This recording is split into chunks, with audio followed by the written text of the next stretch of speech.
제가 대차를 끌고 밖으로 나갔어요. 준비됐어?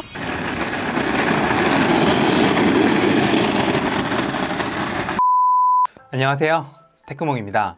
제가 아이폰 12 프로 맥스를 구입해서 가장 해보고 싶었던 거는 이 아이폰 12 프로하고 카메라를 비교해보는 거였어요. 프로 맥스 기본 카메라의 더 커진 센서와 바뀐 손떨림 방식이 얼마나 효과가 있는지, 그리고 더 멀리 있는 대상을 찍을 수 있는 마운트 카메라 성능이 얼마나 좋아졌을지, 그리고 그 외에 다른 차이점이 없는지 많이 궁금했거든요. 그래서 손떨림 보정을 확인하기 위해서 걷고 뛰고 막 자동차 운전도 해보고 심지어 대차에까지 이렇게 올라타보면서 테스트를 해봤는데 진짜 여러가지로 깜짝 놀랄만한 결과를 알게 됐습니다. 먼저 아이폰 12 프로 맥스가 12 프로에 비해서 카메라가 어떻게 변경되었는지 간단하게 설명드리고요, 제가 분석한 결과를 보여드리도록 하겠습니다. 지금부터 시작할게요. 아이폰 12 프로나 12 프로 맥스 모두 카메라를 보면 둘 다 넓은 범위를 찍을 수 있는 초광각 카메라하고 가장 선명하고 어두운 곳에서도 잘 찍히는 일반 카메라, 그리고 멀리 있는 걸 찍을 수 있는 마운트 카메라가 탑재되어 있습니다. 그리고 그 외에 3D로 사물을 인식하는 라이더 스캐너와 그 옆에 있는 마이크, 그리고 위에 LED 플래시까지 구성은 동일해요. 근데 카메라 배열하고 기능에는 좀 차이가 있는데요. 둘 다 오른쪽에 혼자 떨어져 있는 이 카메라는 초광각 카메라로 동일하지만 프로는 위에 있는 게 일반 카메라고요, 프로 맥스는 밑에 있는 게 일반 카메라입니다. 그리고 반대쪽에 있는 게 이제 둘 다 마운트 카메라예요.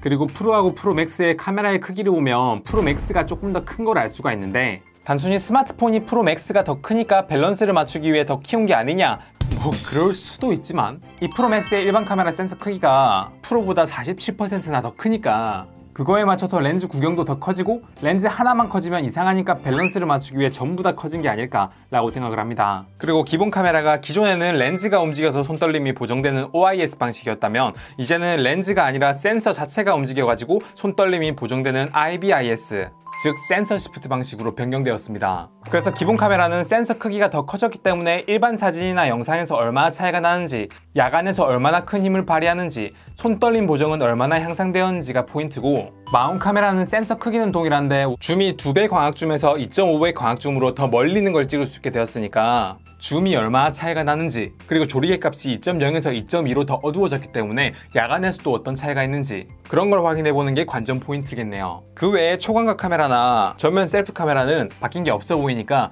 일반 카메라와 마운트 카메라 위주로 제대로 한번 비교해보도록 할게요. 자, 가장 궁금한 손떨림 비교 테스트부터 진행해보도록 하겠습니다. 촬영된 모든 영상은 4K 30프레임이고요 하이 다이나믹 레인지, 돌비 비전은 끈 상태입니다. 가장 일반적인 환경인 걷는 환경에서 테스트를 해봤어요. 어느 쪽이 더 안정적인 것 같아요? 왼쪽이 조금 더 안정적인 것 같죠? 네, 맞아요. 왼쪽이 아이폰 12 프로 맥스고 오른쪽이 프로입니다. 더 상위 모델이니까 결과가 이렇게 나오는 거는 사실 뭐 당연하게 받아들일 수 있죠. 그래서 이번엔 조금 빠르게 달려봤어요. 왼쪽이 더 많이 흔들리고 오른쪽이 덜 흔들리는 걸 알 수 있죠. 그럼 이번엔 오른쪽이 12 프로 맥스냐고요? 아니요, 더 많이 흔들리는 왼쪽이 12 프로 맥스입니다. 아이폰 12 프로 맥스의 센서 시프트 방식이 1초에 5000번 흔들림을 보정해준다고 하는데, 걷기와 같은 좀 작은 흔들림이나 연속적인 진동에는 12 프로랑 비교했을 때 동급이거나 조금 더 상위 능력을 보여주는데, 좀 크게 흔들리는 부분에서는 오히려 성능이 떨어지는 걸 알 수가 있었습니다. 다른 환경에서 좀 더 테스트를 해봐야겠다 싶어서 제가 운전을 하고 제 와이프가 카메라 고정봉을 들고 손떨림 보정을 비교해봤어요. 주행 중에는 12 프로나 12 프로 맥스나 둘 다 비슷한 수준의 훌륭한 손떨림 보정 능력을 보여줬는데, 과속방 시턱을 넘을 때 비교를 해보면 이게 큰 흔들림이다 보니까 프로 맥스가 프로보다 더 보정이 약한 걸 알 수가 있습니다. 더 많이 흔들리죠. 제가 운전한 차는 하이브리드 자동차라 진동이 조금 약한 편인데, 어쨌든 이 정도 환경에서는 12 프로가 프로 맥스보다 더 나은 걸 알 수가 있습니다. 아, 그럼 12 프로 맥스가 12 프로보다 훨씬 더 나은 거를 확 보여줄 수 있는 부분이 없을까 싶어가지고 제가 대차를 끌고 밖으로 나갔어요. 이렇게 세팅을 하고 제가 대차를 밀면서 한번 테스트를 해봤습니다. 참고로 이 테스트는 실제로 이렇게 촬영하라고 보여드리는 게 아니라 그냥 이 두 스마트폰의 차이를 비교하기 위해서 억지로 만들어내는 환경이니까 너무 심각하게 받아들이지 마세요. 어쨌든 이런 환경에서 차이는 놀라웠어요. 솔직히 둘 다 실사용 불가능할 정도로 떨리긴 했는데 12 프로 맥스가 12 프로보다 훨씬 떨림이 적었습니다. 1초에 5000번 흔들림을 잡아준다는 게 무슨 말인지 이제 이해가 되더라고요. 그래서 이렇게 여러 손떨림 테스트를 통해서 알 수 있는 정보는요, 12 프로와 12 프로 맥스는 다른 방식의 손떨림 기술이 들어간 만큼 어느 게 더 낫다고 단정적으로 말씀드리긴 어렵고요, 상황에 따라서 우위가 좀 바뀌는 것을 알 수가 있습니다. 자동차와 같이 작은 진동이 계속 발생하는 환경에서는 두 손떨림 보정이 거의 동일한 수준이었고요, 만약에 제 차가 진동이 조금 더 심한 차라면 12 프로 맥스가 좀 더 좋을 수도 있겠다라는 생각이 들었어요. 그리고 과속 방지턱을 넘을 때나 달리고 있는 상황에서는 센서 시프트 방식의 프로 맥스보다 프로가 더 나은 모습을 보여주었고, 일반적으로 걷는 상황이나 또는 대차 테스트와 같이 빠른 떨림 있는 환경에서는 프로 맥스가 더 나은 걸 알 수가 있었습니다. 그래서 어느 게 손떨림 보정이 더 낫냐? 라고 물으면 답을 쉽사리 낼 수가 없는 거예요. 하지만 조금 더 대중적으로 걸어가면서 영상을 찍을 때를 생각하게 되면 프로 맥스가 조금 더 나아 보이긴 하는데, 그래서 저도 제가 찍는 환경에서는 프로 맥스가 더 낫다라고 말씀을 드릴 수 있는데 모든 환경에서 그렇다고는 말씀드릴 수가 없을 것 같습니다. 그럼 손떨림 보정은 여기까지 하고, 그 다음으로는 더 커진 센서 크기에 대해서 한번 말씀을 드릴게요. 밤낮으로 여러 사진을 좀 찍어봤어요. 일반적인 주간 사진에서는 큰 차이가 나지 않는 것처럼 보였어요. 그래서 센서 크기 커진 거 별거 없네 라고 하실 수가 있는데, 하지만 센서 크기가 커지면 배경 흐림, 즉 아웃포커싱이 잘 되잖아요. 그래서 인물 모드가 아닌 일반 사진 모드에서 똑같은 피사체로 사진을 찍어봤는데 아이폰 12 프로 맥스가 프로보다 배경 흐림 효과가 더 큰 것을 알 수가 있습니다. 센서 크기에 따른 아웃포커싱 능력은 주간에도 확실히 그 차이를 느낄 수 있었어요. 밤에 테스트한 환경에서는 자동으로 야간 모드로 전환됐기 때문에 그 결과물에서 차이를 사실 거의 느낄 수가 없었어요. 그나마 차이를 느낄 수 있었던 부분은 야간 모드에서 센서 크기가 상대적으로 작은 12 프로의 경우에는 빛을 모으는 시간이 1초와 2초를 번갈아 가면서 바뀌었는데, 센서 크기가 조금 큰 12 프로 맥스는 1초로 안정적으로 고정되어 있는 걸 알 수가 있었어요.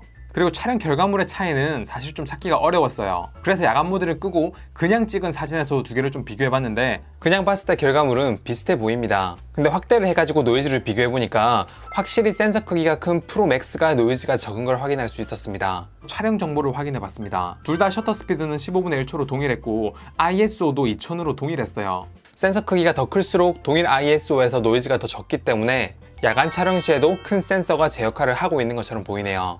야간에서 두 스마트폰을 들고 천천히 걸어봤습니다. 센서 크기가 큰 만큼 노이즈가 적고 다이나믹 레인지의 범위를 좀 더 넓게 가져간 걸 알 수가 있습니다. 어둡게 보여야 할 부분이 확실히 더 어두운 걸 알 수가 있죠. 확대해서 어두운 부분을 보니까 센서 크기가 더 큰 프로 맥스가 프로보다 노이즈가 조금 덜 끼는 걸 느낄 수 있네요. 기본 카메라의 야간 사진뿐만 아니라 야간 동영상의 경우에도 센서 크기가 더 커져서 노이즈가 억제된 것을 알 수가 있습니다. 그럼 이제 기본 카메라가 아니라 망원 카메라에 대해서 한번 알아보도록 할게요. 먼저 줌 자체가 아이폰 12 프로 맥스는 2.5배 줌이고 아이폰 12 프로는 2배 줌이기 때문에 확실히 같은 장소에서 찍은 결과를 보면 프로 맥스가 조금 더 커 보이는 것을 알 수가 있습니다. 얘들은 헤엄을 머리로 치네. 목 아프겠다. 그리고 디지털 줌까지 포함하게 되면 프로 맥스는 최대 12배 줌이고 프로 같은 경우에는 최대 10배 줌이기 때문에 역시 찍어보면 조금 더 크게 나오긴 하는데 크기 외에는 별 차이를 느끼기가 좀 힘들었습니다. 그래서 멀리 있는 글자를 같은 배율로 찍은 다음에 상대적으로 작은 프로의 결과물을 강제로 비슷하게 확대해가지고 비교해보니까 차이가 느껴지시나요? 전 거의 차이가 느껴지지 않는 것 같아요. 그래서 마운 카메라는 밝은 환경에서 이렇게 테스트해보니까 조금 더 크게 찍히긴 하는데 결과물의 품질의 차이를 느끼기는 조금 어려운 것 같습니다. 하지만 2배 광학줌에서 2.5배 광학줌으로 바뀌면서 초점거리가 길어져서 같은 크기로 피사체를 찍었을 때 배경이 더 크게 보이고 아웃포커싱이 되는 배경 압축 효과는 확실히 느낄 수가 있었습니다.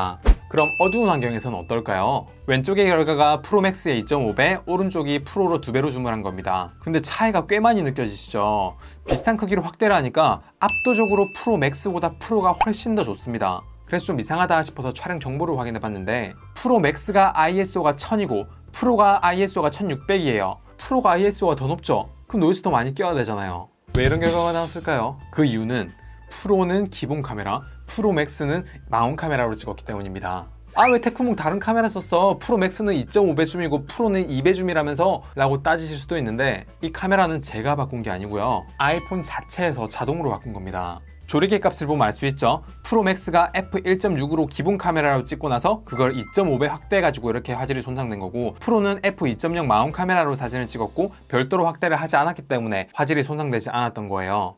프로맥스에서 2.5배로 줌을 설정하게 되면 무조건 망원 아니었어? 라고 생각하실 수도 있는데 아니에요. 이렇게 카메라가 여러 개 달린 대부분의 스마트폰들은 초점거리나 밝기, 피사체의 모양에 따라서 렌즈가 자동으로 바뀌는 하이브리드 방식을 사용하고 있습니다. 제가 앞서서 아이폰 12 프로는 밑에가 망원 카메라고 아이폰 12 프로 맥스는 위에가 망원 카메라라고 말씀을 드렸어요. 그래서 이 두 개를 손가락으로 막고 멀리 있는 대상을 비추니까 손가락으로 막았으니까 당연히 이렇게 아무것도 안 보이는 걸 알 수가 있죠. 하지만 카메라로 바닥을 비춰가지고 피사체하고 거리를 가깝게 하면 자동으로 마운 카메라를 손가락으로 막고 있음에도 불구하고 대상이 이렇게 보이는 걸 알 수가 있어요. 피사체하고 대상이 가까워지면 자동으로 마운 카메라가 포커스를 제대로 못 잡기 때문에 기본 카메라로 이렇게 바뀌는 거예요. 그리고 카메라를 바닥에서 이렇게 천천히 떨어뜨려 보면 다시 마운 카메라로 바뀌고 제가 렌즈를 손가락으로 막고 있기 때문에 화면에 아무것도 안 보이는 걸 알 수가 있어요. 12 프로 맥스는 줌이 2.5배 광학줌이고 12 프로는 2배 광학줌이잖아요. 그래서 가까이 있는 피사체의 포커스를 잡는 거는 조금 더 줌 기능이 약한 12 프로가 조금 더 가까이 있는 피사체를 더 잘 잡습니다. 이걸 이제 최소 초점 거리라 그러는데, 그래서 피사체하고 거리가 가까워도 12 프로는 마운 카메라로 포커스를 잡을 수 있는데 12 프로 맥스는 포커스를 못 잡아가지고 기본 카메라로 이렇게 바뀔 수 있다는 얘기예요. 물론 카메라가 이렇게 전환되는 거는 이 최소 초점 거리에 영향도 있을 수도 있지만 주변 밝기를 포함한 환경에 영향을 받을 수도 있으니까 이거에 대해 조금 더 궁금하신 분들은 여기 제가 올렸던 영상을 참고하시면 될 것 같고요. 여튼 이런 이유 때문에 같은 환경에서 사진을 찍었는데 프로 맥스는 2.5배에서 기본 카메라를 사용했고 프로는 마운 카메라를 사용했고 프로 맥스보다 프로가 결과물이 더 좋게 나온 게 그래서 그래요. 그리고 이번에도 마찬가지입니다. 똑같이 프로 맥스는 2.5배, 프로는 2배 줌을 하고 사진을 찍었는데 프로 맥스보다 프로가 훨씬 더 사진이 선명하죠. 똑같은 크기를 확대하면 차이를 더 느낄 수 있어요. 이유는 앞과 동일합니다. 프로 맥스는 기본 카메라를 2.5배 확대하면서 화질이 손상된 거고 프로는 2배 마운 카메라로 화질 손상 없이 사진을 찍었기 때문이에요. 그런데 이번에 보니까 결과물이 좀 더 비슷하죠. 이건 똑같이 각각 2.5배, 2배 줌으로 사진을 찍은 건데 이번에는 둘 다 마운 카메라를 사용할 정도로 조금 거리도 떨어져 있었고 주변 환경도 좀 달라졌네요. 이런 상황에서 품질을 비교해보니까 결과물이 좀 비슷비슷해요. 그리고 각각 조리개가 f2.2, f2.0으로 된 걸 보니까 둘 다 마운 카메라를 사용한 걸 알 수가 있고 어떻게 보니까 노이즈가 프로 맥스보다 프로가 조금 더 낀 것처럼 보이기도 하네요. 같은 크기로 확대하면서 화질이 좀 줄었다고 할 수 있지만 조리개가 더 어두워서 IS로 더 올렸는데도 불구하고 같은 크기 기준으로 프로 맥스가 노이즈가 더 작다는 거는 꽤 괜찮네요. 다른 환경에서 조금 더 떨어져서 사진을 찍어봤습니다. 얼핏 봤을 때 화각에는 꽤 비슷해 보여요. 하지만 결과물을 강제로 확대해서 비교해보니까 프로 맥스의 노이즈가 더 적은 거 보이세요? 옷뿐만 아니라 눈 부분을 보셔도 노이즈가 적다는 게 느껴집니다. 결과물을 보면 ISO 수치가 프로가 640, 프로 맥스가 800으로 프로 맥스가 더 높은 걸 알 수가 있습니다. 조리개 값이 좀 더 어두우니까 그만큼 IS를 올려가지고 두 개의 노출을 맞춘 걸로 보입니다. ISO가 더 높은데 노이즈가 프로 맥스가 더 적게 보이는 이유는 더 넓게 찍힌 프로를 강제로 확대하면서 화질의 손상이 일어난 게 아닌가라는 생각이 듭니다. 하지만 그런 걸 감안해서라도 조리개가 더 어두운 프로 맥스에서 오히려 더 노이즈 처리 능력이 뛰어나다는 점은 프로 맥스의 이미지 프로세싱에 조금 더 신경을 쓴 뭔가가 있는 게 아닐까라는 생각도 드네요. 그래서 전체 결론이요. 몇몇 상황에서는 프로가 프로 맥스보다 더 좋은 결과를 보여주긴 했지만 대부분의 환경에서는 프로 맥스가 더 나은 모습을 많이 보여줬습니다. 센서 시프트 방식도 일반적인 환경에서 더 손떨림을 잘 잡아줬습니다. 프로 맥스의 기본 카메라의 센서가 커진 건 주간 사진은 일반 촬영에선 차이가 안 느껴질 수 있지만 배경어림 효과에서는 확실히 차이가 있었고 야간 사진에서는 확대했을 때 노이즈 차이를, 야간 영상에서는 노이즈 및 다이나믹 레인지 차이를 느낄 수가 있었고 마운 카메라는 더 멀리 있는 것을 줌할 수 있다는 점에서는 좀 기대를 했는데 그 차이를 좀 경험하기 어려웠고 조리개가 좀 더 어두워지기도 했고 초점거리가 더 길어져서 그런지 상황에 따라서 마운 카메라를 쓸 줄 알았는데 자꾸 기본 카메라로 넘어가서 강제로 확대하는 과정에서 품질이 떨어지는 현상을 꽤 자주 경험했거든요. 그런데 생각지도 못하게 프로 맥스의 조리개가 더 어두운데도 불구하고 야간의 노이즈 처리 프로세싱 능력이 좀 개선돼 보이는 거는 좀 의외였습니다. 그리고 확실히 초점거리가 긴 만큼 배경 압축 및 아웃포커싱 효과는 조리개가 조금 더 올라갔음에도 불구하고 더 나은 점을 보여줬어요. 어쨌든 이 영상이 12 프로 맥스와 12 프로의 카메라를 비교하는 데 많은 도움이 됐으면 좋겠고 사실 제가 모든 상황에 맞춰서 테스트를 한 게 아니기 때문에 촬영하는 조건에 따라서 조금 다른 결과가 나올 수도 있습니다. 그런 분들의 결과도 존중하고요. 반대로 제가 촬영한 환경에서는 이런 결론이 나왔다는 것도 조금 존중해 주시면 좋을 것 같네요. 궁금한 내용이나 다른 의견도 환영이니까 언제든지 댓글 달아주시고요. 영상 괜찮았으면 구독, 좋아요 부탁드려요. 다음에 더 좋은 영상으로 찾아올게요. 감사합니다. 테크몽이었습니다.